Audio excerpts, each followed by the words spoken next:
YouTube, it's me again. Like my flashy hat, the reservoir tip. Anyway, I'm wearing this hat for a reason. Because I absolutely love Carhartt stuff. They make really good clothes. I bought lots of shirts. I have Dickies pants because I just like them better. And what do you call it?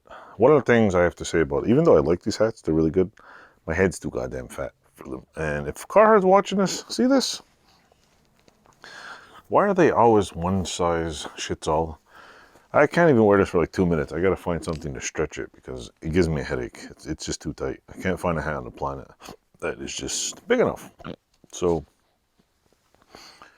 will somebody please make bigger hats?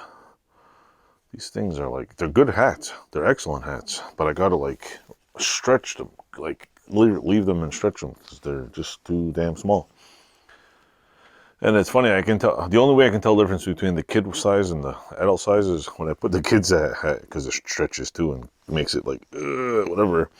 The kid's hat doesn't end up with the reservoir tip, it just fits like a beanie. These ones, when you wear them, you end up with this big, like, reservoir on the top. I don't know why they make them that big. Like, who has a head this deep?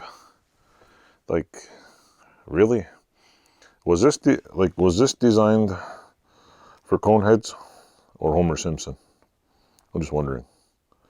Seriously, folks, like, if you made this a little shorter, I bet you, Carhartt, you can save money on material and actually maybe charge a little cheaper for the hat if you knocked it down about an inch, because we don't need an extra 3 inches of space on top.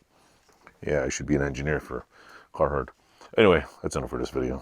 I got another video coming up for you. Thanks for watching and enjoy.